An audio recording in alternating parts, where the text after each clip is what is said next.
시승차 구입해도 되느냐 이 문의를 하시는 분들이 많으십니다. 그 오토교 가독자분 중에 한 분이 이제 트래버스 예전에 시승 협찬을 신청하신 분이 계신데, 이분이 이제 계획이 겹치는 바람에 협찬을 못 하셨어요. 그런데 이분이 트래버스 처분하고 530i를 구입을 하셨는데 이게 시승차였다고 합니다. 그래서 1000만원 기본 할인 받는 거에 또 1000만원을 더 할인을 받아서 구입을 하신 거죠. 어차피 중고니까 뭐 할인 받는 게 아니라 그 시세대로 이렇게 구입을 하셨는데, 이게 이제 몇 개월 되지 않아서 스티어링 기어에 문제가 생긴 겁니다. EPS에서. 그래서 스티어링 휠을 돌리니까 극극 소리가 나더라요. 그래서 입고를 해보니까 교체를 해야 된다. 그런데 부품이 스탁, 재고가 없답니다. 그래서 3주를 기다려야 되는 상황이에요. 차를 입고해서 3주를 기다리거나 아니면은 3주 동안 그냥 소리를 감수하고 타고 다니시다가 나중에 부품이 들어오면 교체를 받아라. 이렇게 이제 어드바이저가. 아니 3주면 아이고 3주 한 달 동안 제가 타다가 무슨 조향장치에 무슨 문제가 있지 않을까요? 했는데 이제 담당 어드바이저의 말은 아유 괜찮습니다. 타고 다니시는 데는 문제가 없어요. 그런데 이제 소리가 나는데 이게 보통 그 고장이 나기 전에 전주 아닙니까? 예, 그런데 문제가 없다 이렇게 대응을 하니까 이분이 이제 좀 화가 많이 나셨어요. 자, 그래서 이 얘기를 듣다 보니까 시승차를 구입하시는 분들이 꽤 많으신가? 예. 그래서 또 메일이나 뭐 댓글 통해서 시승차 구입해도 안전한가요? 이렇게 질문하시는 분들 계시고요. 결론부터 말씀드리면 저희는 추천 안 드립니다. 뭐 예상하셨을 겁니다. 왜냐하면 이제 시승차는 두 가지 문제가 있는 거죠. 첫 번째는 이 시승차에는 신차 길들이기가 전혀 안 돼 있다는 게 문제입니다. 그럼 뭐 어떤 분들은 신차 길들이기 안 해도 된다, 어떤 분들은 해야 된다, 이렇게 의견이 분분하죠. 저희가 신차 길들이기 매뉴얼에 나와 있으니까 그냥 하십시오 했는데도 불구하고 댓글 보시면 신차 길들이기는 무상 AS 덜 해주기 위한 제조사의 꼼수다. 요즘 세상이 어떤 세상인데 엔지니어링이 얼마나 좋아졌는데 신차 길들이기를 해야 고장이 안 난다 이런 옛날 얘기를 하느냐 그러시는데, 요즘 나오는 매뉴얼에도요 신차 길들이기 하라고 거의 모든 제조사의 매뉴얼에 다 명시가 되어 있습니다. 근데 그 이유를 보시면은요, 장기간 품질을 유지하는데 큰 도움이 되기 때문이다 이렇게 얘기를 합니다. 그리고 엔지니어들이 초기에 구동계통의 부품이 자리를 잡아서 1000km까지 도달되기 전에 그 사이에 이때가 마모율이 가장 높은 시기라고 합니다. 그러니까 갑작스럽게 고RPM을 사용하거나 급가속 급제동을 하게 되면 마모가 더 빠르게 진행이 된다는 거죠. 그러면 초기에 자리를 잘 잡지 못해서 마모율이 빠르게 진행이 되면 내구 연한도 그만큼 줄어들 가능성이 높다라는 겁니다. 이건 한국, 일본, 유럽, 미국 엔지니어들이 다 공통적으로 얘기하는 겁니다. 그들이 다 짜고서 AS 비용 줄이려고 그렇게 얘기하는 걸까요? 뭐 그렇게 뭐 생각하시는 건 자유인데, 엔지니어들이 그렇게 잔머리 쓰거나 그런 사람들은 아니에요. 그게 사실이기 때문입니다. 자, 그러면 세부적으로 보면 일본하고 한국은 1000km까지는 급가속 급제동 하지 말아라. 그리고 300km까지는 가능한 한 급제동 걸지 말아라. 이렇게 얘기를 합니다. 굉장히 차에 데미지를 입힐 수가 있다. 자, 그 다음 미국 같은 경우에는 1000마일이 기준입니다. 1600km죠. 그래서 역시 똑같습니다.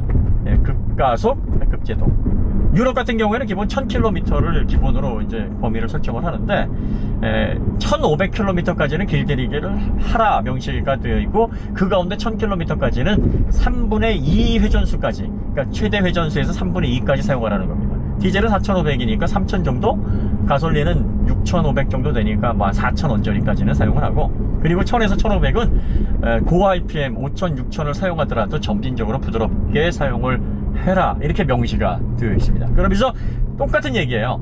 차량의 내구성에 영향을 줄 수 있기 때문에 이 기간 동안은 조심해야 된다, 세심하게 길들이기를 하십시오 라고 명시를 합니다. 이외에도 길들이기 해야 될 부품이 이제 타이어는 보통 400에서 500km까지 길들이기를 하라 이렇게 나와 있고요.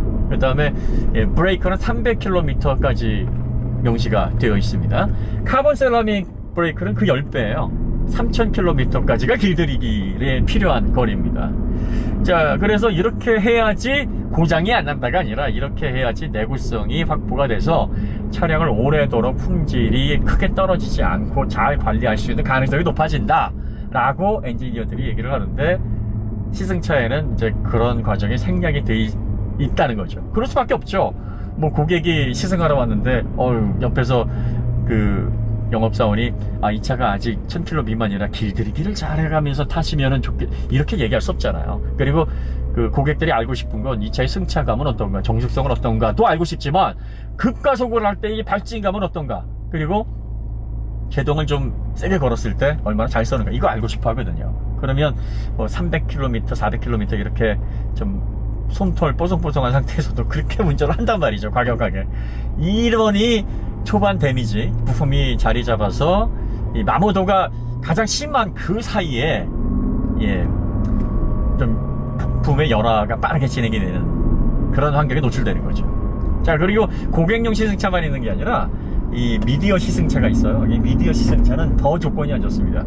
아무래도 이제 뭐 리뷰어라든지 그 기자분, 자동차 전문 기자분이 이 독자들의 알 권리를 위해서 다양한 테스트를 하지 않습니까? 그래서 더 과격하게 차를 운영을 많이 합니다. 그리고 또 이런 분들 가운데서 이제 또 뭐 간혹 서킷을 가져가시기도 하시고, 그리고 또 운전 스킬이 일반 운전자들보다는 좀 더 훌륭하시기 때문에 아무래도 차를 좀 극한으로 한계점 가까이 몰아붙인단 말이죠. 그럼 신차 상태에서는 이게 자리 잡는데 문제가 많이 생깁니다. 그리고 여러분들이 엔진만 그러면 그 길들이기를 해야 되느냐, 뭐 차대나 뭐 이런 부분들은 상관없느냐. 자, 이 매뉴얼에 보면 어떤 부분이 있냐면 SUV의 차량 같은 경우에는 이 문구가 항상 명시가 되어 있습니다. 1000km 혹은 1600, 1500 길들이기로 명시되어 있는 그 거리 동안은 트레일러나 캠핑카에 절대로 연결하지 마세요, 이렇게 되어 있습니다.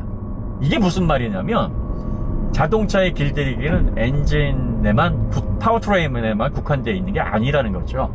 그러니까 차대라든지 기본적으로 차의 골격을 구성하고 있는 부품들도 운행을 하면서 약 1000km 정도가 돼야 자리를 잡고 다양한 어떤 움직임이나 하중이동에 대응할 수 있을 정도의 준비태세를 갖추기 때문에 그때까지는 주의하라는 거예요. 그러니까 다른 부분들도 신차 상태에서 어느 정도 시간이 좀 지나야지만 내구성을 길게 확보할 수 있을 만큼의 준비가 되어야 된다는 얘기입니다. 그래서 꼭 엔진과 관련돼서만 길들이기를 하는 것은 아니다 라고 생각을 하시면 될 것 같습니다. 자, 그 다음에 이제 두 번째가 왜 중고차 구입을 많이 하신 분들이 이런 경험이 있으실 거예요. 주인 바뀐지 기가 막히게 알고 이전 차주는 정비 다 하고 메인터넌스도 철저하게 해서 기름만 넣고 타라고 했는데 내가 가져왔는데 한 달 만에 고장이 나버리네. 이야, 진짜 얘 귀신이야. 주인 바뀐 거 어떻게 알지? 이렇게 얘기하시는 분들 계시죠? 차가 귀신이라서가 아니라 그거 당연한 겁니다. 당연한 거예요. 왜냐하면 운전 스타일이 바뀌게 되면 차에 부하가 걸리는 부분들도 조금씩 바뀌게 됩니다.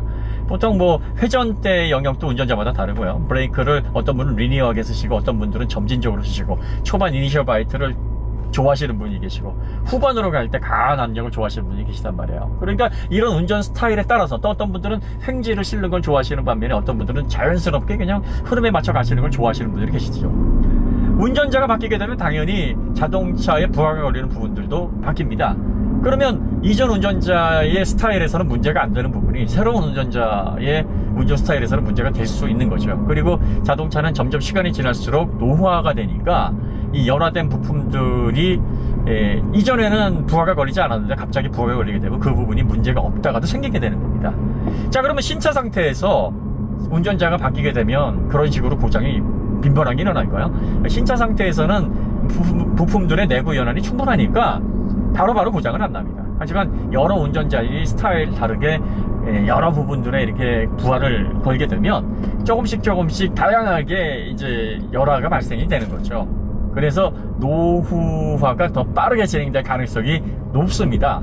그래서 렌터카 같은 경우에는 다양한 사람들이 사용을 하다 보니까 5만 6만 킬로미터만 주행을 해도 차 상태가 영 말이 아니에요.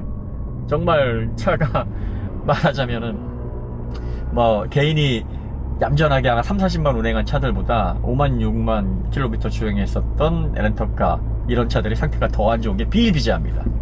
그러니까 여러분들이 시승차를 구입할 때 이런 환경적인 요인을 감안을 하셔야 됩니다. 운영할 때 6개월에서 길어야 1년 안쪽으로 운영을 하고요. 주행거리는 10,000km를 넘기지 않는 것이 관례입니다. 왜냐하면 이렇게 하는 데는 두 가지 이유가 있는데, 1년이 넘어가고 10,000km가 넘어가게 되면 상품 가치가 굉장히 크게 하락을 합니다. 이 시승차로 운영할 때의 그 경비가 크게 증가를 하게 되죠. 감가상각이 크게 발생을 하니까. 그래서 그 이전에 처분을 하는 것을 원칙으로 하고요. 그 다음 두 번째는 이 시승차를 그 이상 사용하게 되면 상품성 자체가 크게 하락이 된다는 얘기입니다. 그러니까 고장이 발생할 확률이 그만큼 비약적으로 높아지기 때문에 그 이상 사용하는 것이 물리적으로도 어렵다는 거죠.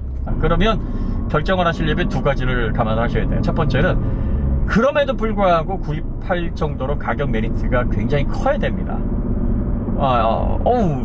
그런 거 다 감안하는데 이렇게 싼데 뭐 문제가 생기면은 무상 AS 받을 수 있으니까 뭐 부품이 없더라도 2-3주 정도 참자.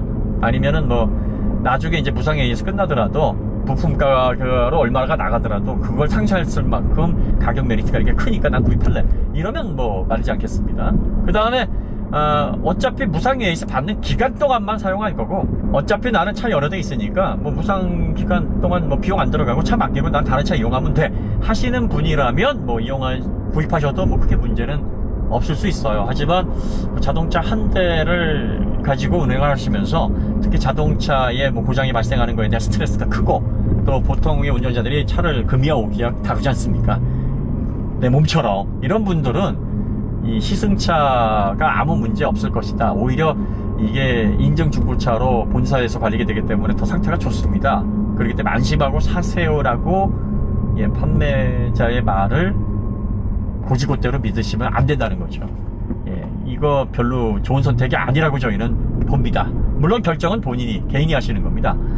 모든 이야기들, 그러니까 뭐 저희가 하는 어떤 뭐 강좌든 뭐 시승기든 또 이런 어떤 팁이든 이런 것들은 정답이 아니에요.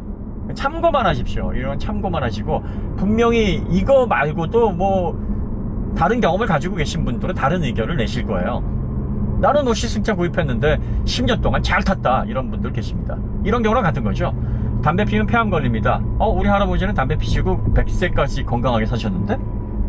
이런 분들 계시거든요. 어떤 분들은 담배 한 모금도 안 하셨는데 폐암으로 고생을 하시거나 돌아가신 분들도 계십니다. 그러니까 모든 경우가 다 이렇게 들어맞는 건 아니에요. 이러니까 이럴 것이다 단정 지을 수는 없는 건데, 어차피 불확실성이 특징인 인생은 가능성을 높이는 거니까요. 우리가 자녀를 공부를 열심히 시키려는 것도 행복하게 안정적으로 살 가능성이 높기 때문에 거기에 관심을 갖는 거고요. 나쁜 습관을 갖게 되면 그거 못하게 하잖아요. 그런데 그게 꼭 곁길로 빠져가지고 비행청소년이 되기 때문이 아니라 그럴 가능성이 높아지니까 그걸 못하게 하는 겁니다. 뭐 그렇게 안 하고 다가 뭐 게임에 미쳐가지고 게임만 하던, 공부는 전혀 생각도 안 했던 그런 사람들이 프로게이머가 돼가지고 엄청난 연봉을 받거나, 아니면 전 세계인들이 열광하는 게임을 개발해서 거부가 되거나 뭐 그런 경우도 있을 수 있습니다. 항상 예외 경우는 있을 수 있으니까 시승차 사면 무조건 뭐 된다 이렇게 생각하지 마시고요.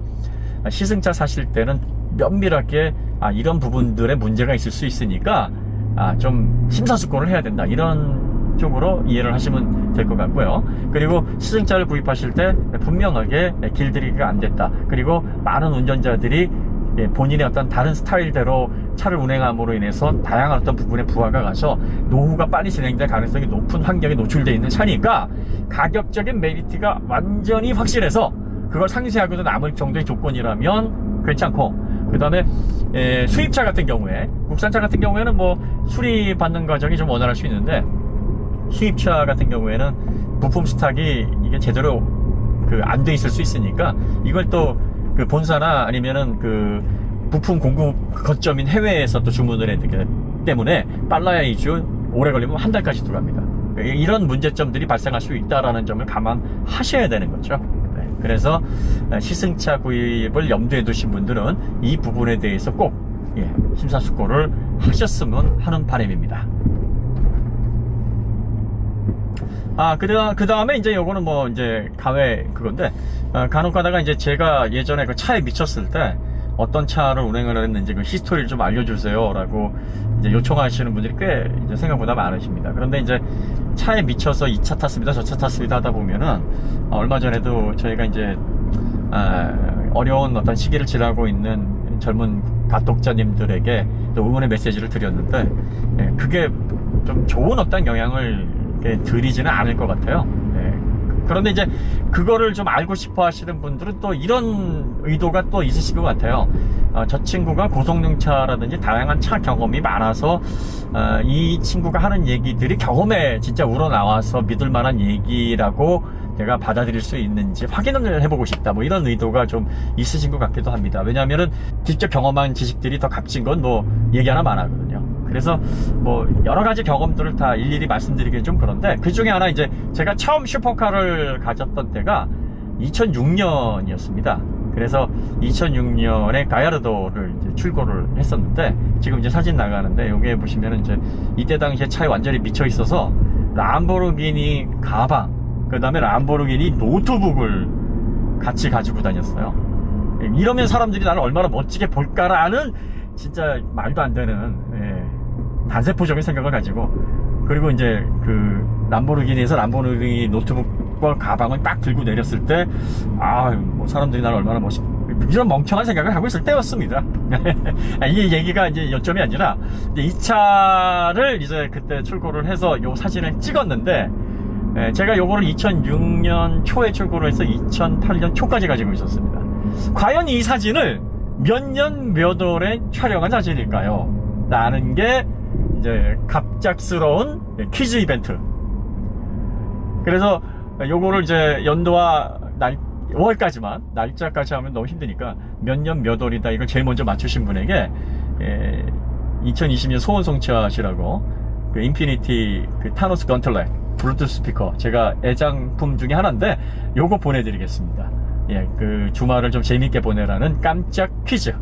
김정민이 차에 미쳐있던 시절에 2006년에 출고했던 가야르도, 그리고 람보르기니 노트북 가방을 뿡뿡거리면서 들고 다녔던 그 어설펐던 시절에 촬영했던 이 사진은 몇 월 며칠에 촬영한 사진일까요? 여기 사진 원본에 날짜가 나오니까요, 제가 나중에 그 날짜에서 커뮤니티에 올려서 몇 월 며칠입니다 공지해드리고, 맞추신 분들에게 이 스피커 보내드리도록 하겠습니다.